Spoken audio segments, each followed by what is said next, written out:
Good evening, everyone, and welcome to this Thursday Facebook Live discussion and Q&A brought to you by Vetorical Teleneurology. It's a beautiful day here in the south of England, and I'm delighted to see that my colleague Simon is wearing his old man cardigan. He told me that it's actually quite cold in Georgia. So for once, we have a better weather than him. I hope you are all managing okay. I know it's been a difficult, time. I know also you are doing your best to provide all this care, to our animal, and that this Facebook discussion that we've started running provide you with some good tip to help you, with your clinical practice. That's the main aim, and also to provide you a little bit of entertainment, especially considering that what is on TV these days is quite poor with the lack of new program. I know some of you have been doing also a fantastic job providing equipment to hospital, which is amazing when you see the veterinary profession helping the human field, which is an amazing thing that a lot of you are doing this day. We had an amazing response to our Facebook Live. This is the third one. There is approximately 300 of you every Thursday joining us live. We had more than 7,000 to 8,000 watching after that. So thanks a lot again for all your support. The format will, if you're new to this Facebook Live, is very simple. Every week, Simon and I, we have a guest, and we ask a number of questions to our guest. We have a specific area of expertise. And then we open the floor to question, and you are very welcome during the presentation to type in the comment box some question, which we'll then put to our guest. This leaves me to introduce our fantastic guest tonight. She is Spanish. I call her the queen of neuroimaging, Ines Carrera. She is also the latest recruit to our new company, Vetorical Teleneurology. When we created this concept of Vetorical Teleneurology, our aim was, before all, to create a team of the best people in the field of neurology and imaging to provide you with the best report, and the report that will be practical and relevant to the clinic. I had to invite Simon because he was obviously an old friend of mine. But that apart, we wanted to have really the best of the two worlds, and to show that the two worlds can work together to provide you this quality, service. Ines is Spanish, as I say. She's done a residency in Glasgow. She traveled all over the world to enhance all her knowledge about imaging, but she has a particular interest at neuroimaging. And to me, she's one of the few people in the world that really stand out in terms of being there in knowledge of neuroimaging. She's done a PhD on MRI spectroscopy. She has done extensive research. She really, knows her stuff with regard to neuroimaging. And we couldn't have a better person tonight to talk to you about neuroimaging. So that leaves me to leave the spot to Simon to ask Ines a number of questions that we selected, for you. And then feel free during this presentation to put, your question in the comment box, and I will, at the end, take over to put this question to Ines. Simon, over to you. All right, thank you very much. And welcome, Ines. Thank you for joining us. Firstly, may I say to Laurent, thank you. You've left us with 30 seconds of this after your introduction. And you're not fooling anyone by having a spotlight on your face, pretending it's the sun in England. Trying to mock me for wearing my granddad's cardigan is a low blow. When you're isolated, you get to wear clothes you haven't worn for a long time. Just try them out, a new look, So these are trying times for everybody. And as Laurent said, We hope to make them a little bit better for everyone watching. And Ines, as Laurent has introduced, is our guest today, and we're very honored to have her here, help us answer some questions. And the focus today is using MRI imaging to help us differentiate and understand a little bit more two very common conditions that we see in the dog. So firing away with question number one, Ines, are you ready? Yes. That is. What do you understand and how can you explain to our viewers today the difference between the acute nucleus pulposus extrusion, the non-compressive version, and fibrocartilaginous emboli? Okay, so these are two conditions that are quite similar clinically because they start as a peracute onset of neurological dysfunction, but they have quite different, and they are normally not progressive over 24 to 48 hours. So clinically, they may seem quite similar, as I say, but they are completely different processes. So acute non-compressive disc extrusion is an extrusion of a hydrated disc. And this is due to a sudden increase of discal pressure because of vigorous exercise or a trauma. And this explosion of the disc causes a contusion of the spinal cord, which causes the myelopathy and the consequent clinical signs. And then the disc material dissipates within the epidural space and causes non to minimal spinal cord compression. And on the other hand, FCE is a vascular disease. This is caused by an emboli that is fibrocartilage material that is quite identical to nucleus pulposus. And what it causes, being a vascular disease, is ischemia of the spinal cord. And there are 4 different hypotheses of how this disc material gets to the spinal cord vessels, which can be either arteries or veins. And actually nobody knows. It can be just direct penetration, or some people think that is a cause of chronic inflammation and neovascularization, or remands of vessels that are formed since the dog is a puppy.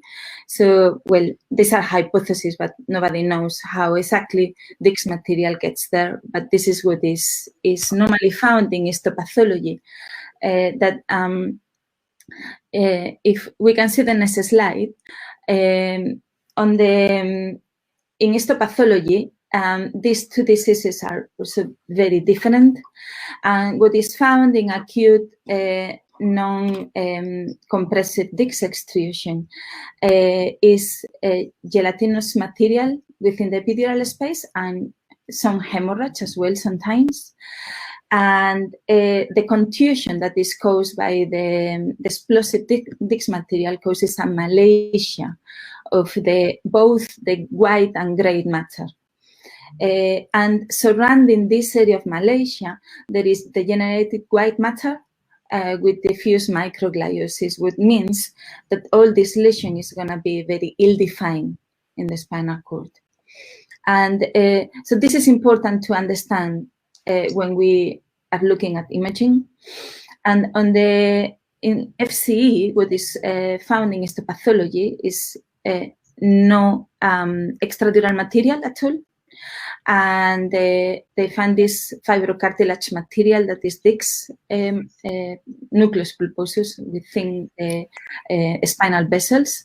And because it's the spinal vessels are functional arteries, veins, causing this ischemia, is normally affecting more the gray matter than the white matter because they require more oxygen. So it's always, both are affected, but normally it's gray matter way much more affected than gray matter. And because it's a territorial area, the lesions are very well defined. It's very rare to find hemorrhage within the spinal cord. Like In infarcts in the brain, it can be some hemorrhagic transformation because of rupture of vessels. This is less common in the spine, while on the acute non-compressive disc extrusion, it's quite common actually to see hemorrhage, intramedullary hemorrhage, apart from the extradural hemorrhage that I said before. Great. Well, that is a great introduction for us. Gets us going. So we've got two acute conditions of the spinal cord. And from our point of view, it can be difficult to clinically distinguish. They can sometimes look pretty similar. One you've talked about as an extradural problem, one is a parenchymal problem.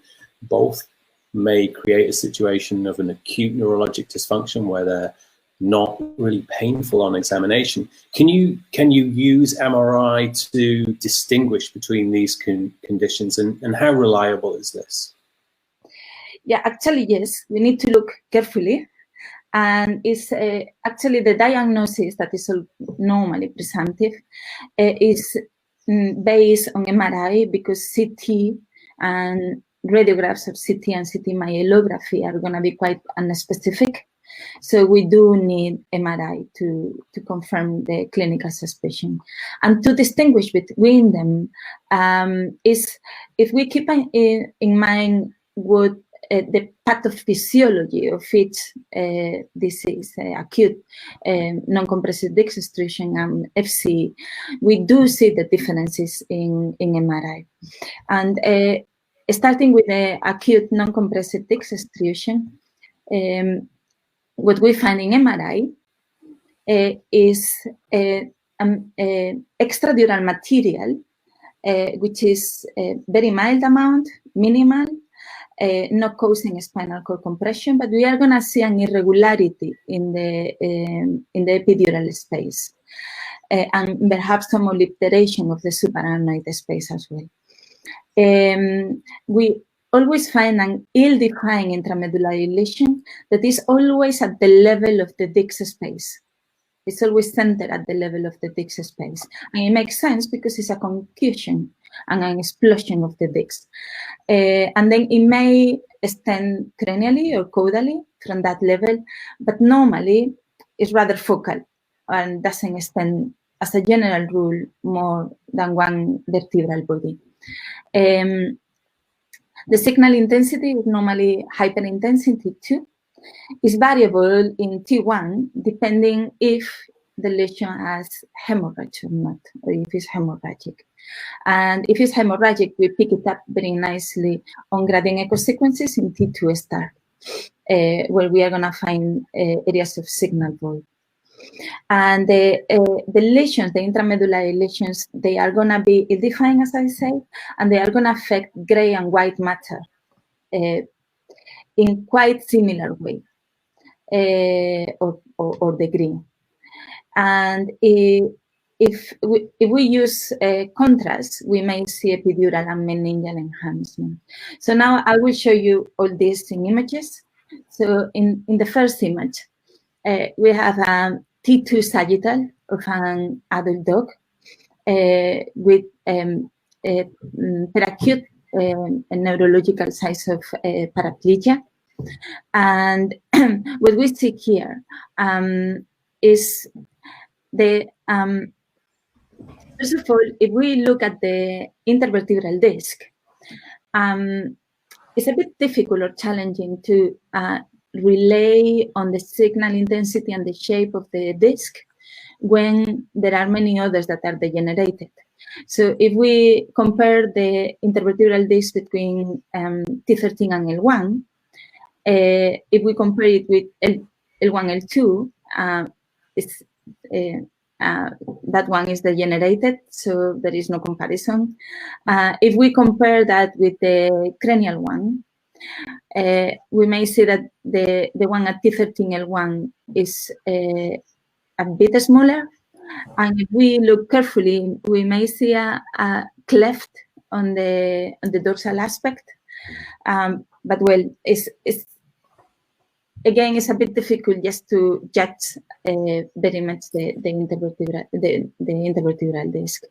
So the red arrow is pointing an intramedullary lesion that, as you see, is centered in the intervertebral disc space. And the yellow arrows are pointing that the subarachnoid space dorsally is a bit obliterated, indicating that there is a spinal cord swelling.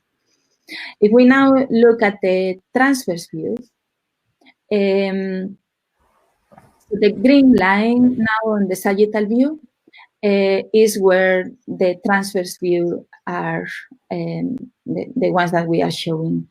So we have a T2 transverse and a 3D high resolution. This is a steady state gradient echo. It's based in T2 and it's high resolution because it's 1 millimeter slides, very thin slices without gaps between them. So we are able to assess the whole anatomy very nicely. So in this one, it's very useful to have these sequences because we can assess the whole epidural space very nicely. And what we are seeing in these images, the red arrows are pointing the epidural space that is very irregular. It's slightly hypointense, and we see that better on the high resolution. And the subarachnoid space is also obliterated, but you can appreciate that there is no significant spinal cord compression. There is no an extradural lesion that requires surgery. On the next slide is just slightly cranial to that, just a little tiny bit, and we appreciate this, the same, even better on the 3D high resolution, that we see that the epidural space is slightly irregular and it's got a hypointense material that is not compressing the spinal cord much. And on the next slide, that is slightly cranial to that, on the T2 transverse, the yellow arrows indicate the hyperintense intramedullary lesion. And notice that both the gray and white matter, they are affected, and the signal intensity that we see between them is very similar. So we don't differentiate gray and white matter because both have similar signal intensity. And on the 3D high resolution, we are still seeing how the epidural space is irregular and hypointense when compared to the other side. And on the T2 star, the gradient echo, the orange arrow points a very small region of signal void that indicates a small focus of hemorrhage. So this is the typical appearance of a non-acute, non-compressive disc extrusion. And I have another example in the next slide that we start again with a sagittal. And again, the red arrow points the intervertebral disc that, again, the one caudal to it is degenerated and the one cranial to it is not degenerated. So it's very difficult to compare between them and see if this one is normal or not. But as a general rule, again, because this is, as I said at the very beginning, the extrusion, the extruded material normally is hydrated. It's not degenerated like in the typical type 1 Hassen type. So in this one, we also see the yellow arrow indicates the intramedullary lesion that is just at the level of the disc space. And if we see in the next slide the transverses, we can see that there is a really mild extradural lesion ventrally, pointed by the red arrow, but it's not compressing the spinal cord. Again, we don't need surgery in this case. And we have a quite linear intramedullary lesion that is hyperintense in T2 and is hypointense with signal void in T2 star. This can be the tract of the contusion because it could be quite sharp. And another possibility is that part of the disc material is actually inside the spinal cord. That is, this could also happen in this kind of disc extrusions. And This next slide is to show that normally, in these cases, we don't use contrast. If we use that, it's quite beneficial because we can appreciate that the epidural space and the meninges are quite inflamed. This helps us to differentiate maybe from other diseases, because if we have, for example, meningitis only, we shouldn't expect anything within the epidural space, any enhancement, particular enhancement within the epidural space.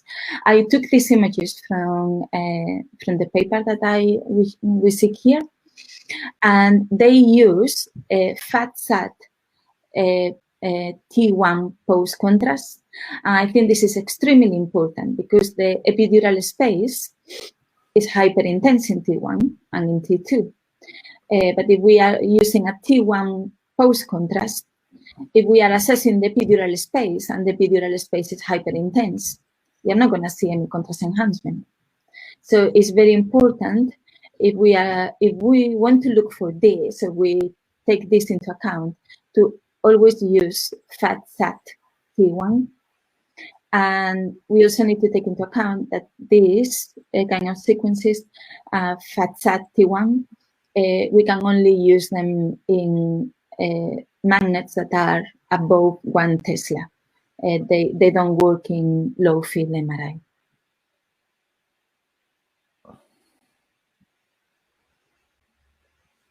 So if we continue with MRI findings in FCE, they are different than in what we have seen now in acute non-compressive disc extrusion, because we are not going to find an extradural lesion.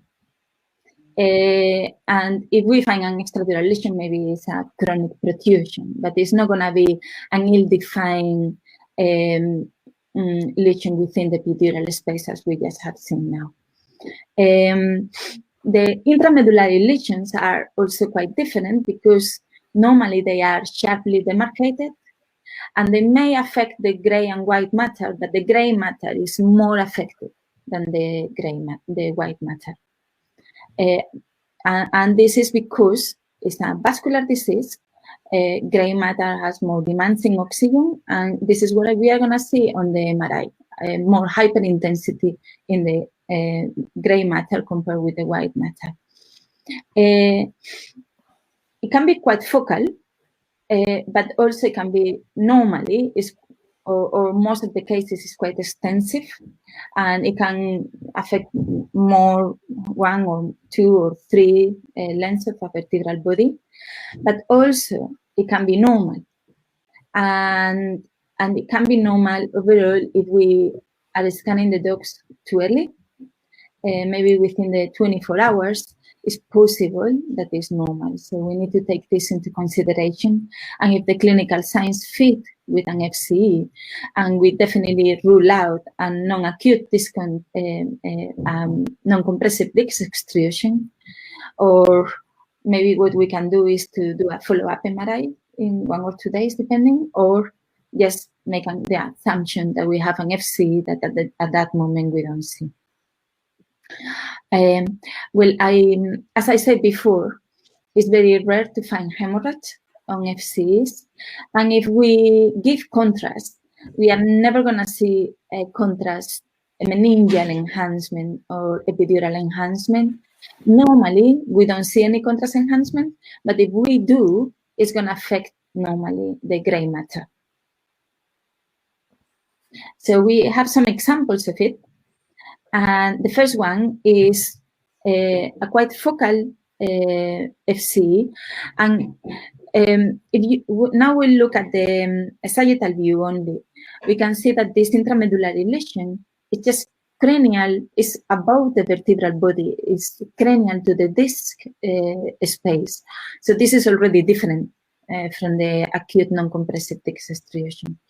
And on the transverse views, we can appreciate very nicely that there is no extradural lesion. Actually, the spinal cord is a bit swollen. The subarachnoid space is a bit thin. And we can see a very lateralized lesion, and it's mainly the gray matter that is affected. surrounded by a little bit of hyperintensity in the white matter. And on the T1 is iso-intense. We don't see any change. And this is an example of a very focal FCE.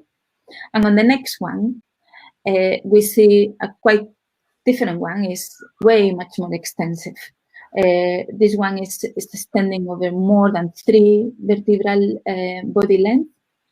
And on the transverse view, it's quite beautiful to see a really sharp demarcated intramedullary lesion. And you see that both the gray and white matter are affected, but the gray matter is way much more hyper-intense than the white matter. And we can differentiate them very nicely between them. We can see the butterfly of the gray matter. So this is as well very different from what we saw on the non-compressive text extrusion. And as I said before, if we give contrast, most of the cases we don't see any contrast enhancement, but when we do, and this is the next slide, we may see some intramedullary enhancement, and it's going to affect mainly the gray matter. Someone is asleep, I'm afraid. No, I'm fascinated taking it all in. I don't want to interrupt you. If I wanted someone to look pretty, I would choose someone else. That's flattering, Laurent. That's flattering. But I didn't want to interrupt, and especially didn't think you would interrupt as you swing your non-alcoholic beer again. Typical French. Okay, but thank you. Thank you for prompting me. Thank you for prompting me. Ines, thank you very much for that summary. Now, in this time of tremendous isolation, people are getting very lonely. And in Laurent's case, he now has approximately 16 cats that he's living with. And so one big question that he has is, how do the MRI findings in cats differ, if at all, to those in dogs? So both in the FCE and acute non-compressive disc extrusion, the causes and the clinical signs and the imaging findings are pretty much the same as in dogs, but they are quite unusual. But there is one specific condition that happens in cats, that is the ischemic myelopathy due to hyaline degeneration. And there are 2 very nice papers explaining this. And it's very different in many aspects. First, the clinical signs are, I didn't say before, that in the FCE, the clinical signs are quite often lateralized, because the infras tend to affect more one side than being bilateral. And the dogs and cats with FCE, they don't have other clinical conditions. And the range age is from puppies to very old dogs. But in feline ischemic myelopathy, affects all cats. And most of them, at least in these studies, they all have a systemic condition. They have hypertension, chronic renal disease, hypertrophic cardiomyopathy, and there is a predisposition for the myelopathy to happen, or for this disease to happen at the level of C2. And this is because at this level, the vertebral, the spinal artery is narrower. And the cause of this is not an emboli, it's because there is a hyaline degeneration, an arteriopathy. And it happens in many arteries, but this one is especially predisposed because it's really thin. Another thing that is very different and is quite curious is that the clinical signs are, because the predisposition is in the cervical area, so normally they are paretic or tetraplegic, and they also have neck ventriflexion, which is normally not seen in FCE. And the clinical signs can occur again quite often. What we see on the MRI is normally quite, I think is the next slide, yes, thank you, are lesions at the level of C2. Again, it can happen anywhere else, but it's really common to see lesions at that level. And because at that level, the spinal artery is just a single one, and is irrigating both sides of the gray matter. It's very common as well to see bilateral unsymmetrical lesions, and because they are infarctations, again, they are very well defined, and they affect more gray matter than white matter. And in this case, we also have contrast, and we can see a very mild contrast enhancement that is affecting the gray matter, the ventral horns of the gray matter. Great. You don't need to prompt me again, Laurent. I'm right on the ball right now. I'm right on the ball. I'm feeling pressure from you as well. Well, we do it at your time. It's 2 o'clock in the US. So you're not asleep? No, I'm not. I'm taking all this great information in, and I didn't want to interrupt Ines. Unlike you, classically, Ines is very rude on these things. I'm sorry, but well, so Laurent's very happy now to hear about cats. That's him satisfied. A lot of people though want to know: can MRI be used as some sort of prognostic indicator for these cases? Yes, there is a study showing that in FCE, they measure the ratios between the intramedullary lesion with a vertebral length on the sagittal views, and when the ratio is more than 2 vertebral lengths, then the prognostic is quite poor. And also from the transverse views, when the intramedullary lesion is more than 67% of the cross-sectional area, the prognosis is quite bad. And also clinically, the absence of nociception is a bad prognosis. And on the acute non-compressive disc extrusion, is a bit different. The prognostic factor and the worst prognosis is when there is evidence of hemorrhage, intramedullary hemorrhage. And we see that when there are lesions that are hypointense already in T2, because if it's just Malaysia, it should be hyperintense in T1, in T2, as we saw before on the other examples. But if we see, like in this case, a huge area of hypointensity already in T2, even if we don't have a T2 star, this is an evidence of hemorrhage, and we confirm that with a gradient echo. So intramedullary hemorrhage is a bad prognosis. Well, thank you very much for that. Laurent has obviously got somewhere to be. I'm hesitant to rush you, and to hand back over to him actually. But I am going to, and thank you very much, Ines, for this portion. And Laurent's got some questions, no doubt, from the general audience. Thank you, Simon, for your amazing guest skill. I've got some great questions. The first one. In the brain, we use diffusion-weighted ADC to look for restricted diffusion to document ischemia. Can we do the same with spinal cord? Yeah, there are some experimental studies using that, and definitely it's great. It's the way of confirming the restricted lesion and confirming an infarction. But it's very challenging to do that on the spine because there are a lot of artifacts because of the vertebrae.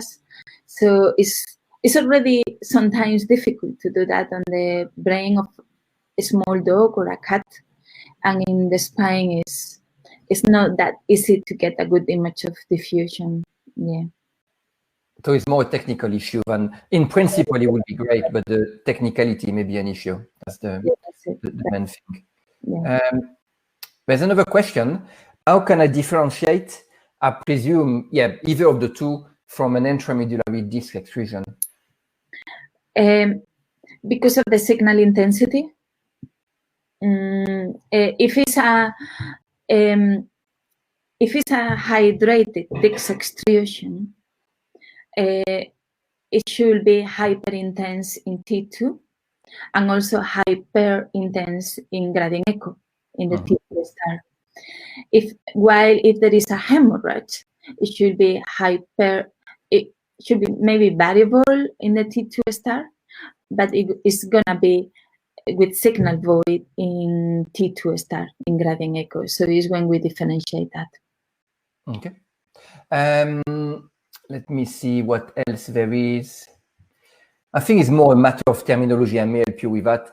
Could you differentiate this disease type 3 with acute hydrated nucleus pulposus? I presume is non-compressive. What is the difference in stair sequence? I may help you with the type 3 unless you want to answer that, Ines. Yes. Yeah. You want me to say? Type 3 is a misnomer. When the type of degeneration, type 1 and type 2, were initially described, this referred to a type of degeneration that then lead to a disc herniation, namely extrusion for type 1 and protrusion for type 2. So the word type 3 should not be used because it was used in the past to describe this acute non-compressive disc extrusion. But you have to remember, as Ines explained at the beginning, there is no predisposing disc degeneration prior to that.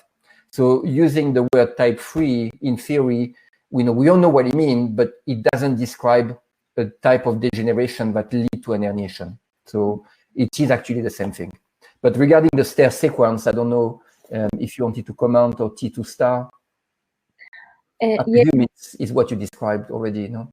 Yeah, the stair sequence, so it's a fat suppression sequence, and it's not going to help a lot assessing any intramedullary lesion because there is no fat on it, so there is nothing to suppress. It may help to assess the paravertebral muscles because sometimes we have some hyperintensities because of the trauma that is easier to see on the stair sequence. So I will use it to assess or to look better at the paravertebral muscles. Mm-hmm. We're going to do a couple more questions before we close. In acute non-compressive disc extrusion, is the intervertebral disc material degenerated? Don't know if we can know for sure. In general, what is described is that the disc material is hydrated, and this is what you explained now, and that's why we cannot call it type 3. So it's normally hydrated. Yeah. One that probably would be important to clarify, and I may answer that for you. What do you think about surgery for this acute non-compressive? We want to stress that this is not a surgical disease. So the onset will be acute. Main differential would be fibrocartilaginous embolism. It will be compressive disc extrusion. But the cause of the neurological sign are the contusion. And even if there is a little bit of epidural material, this is, not enough to explain a neurological sign, and therefore surgery is not indicated, in any of these cases. So I think it's important, to stress. Let me see if we can find the last question for you. Does the location of the lesion in the spinal cord help you to differentiate between the two? Yes, if the lesion is not centered in the intervertebral disc space, it can help us already because acute non-compressive disc extrusion is always centered at the intervertebral disc space. And also, regarding the region of the vertebral column, FCEs can happen in any area of the spinal cord. while non-acute acute non-compressive disc extrusions normally are in the thoracolumbar area. It's very rare to see that on the cervical region. Thank you very much, Ines, for this great presentation. Before we finish, I just want to put on the screen, what we've got in plan for you for the next few weeks. Let me just put that. And in the meantime, I invite you just, to give a virtual applause to Ines for, this great presentation, today. And thank you very much to everybody for being here. But let me put that. So I apologize, I didn't have time to make a new slide. Obviously, Ines today talk about FC versus acute hydrated nucleus pulposus extrusion. Next week, we've got a very old friend of mine, Chris Falzon, that for those of you that like surgery, will discuss how does he manage disc-associated wobbler. In a couple of weeks, we've got Claire Rusbridge, which will do a session with us. How do I manage Chiari malformation and syringomalia, giving a lot of tips on, what is the basis of, the medical management and when do we consider surgery. That leaves me to thank you everyone for your continuous support with this session. I hope they are useful to you. Thank you to Simon, and thank you to Ines again for this great presentation. Have a good evening, everyone. Thanks, Ines. Thank you. Thanks, everyone. Bye-bye.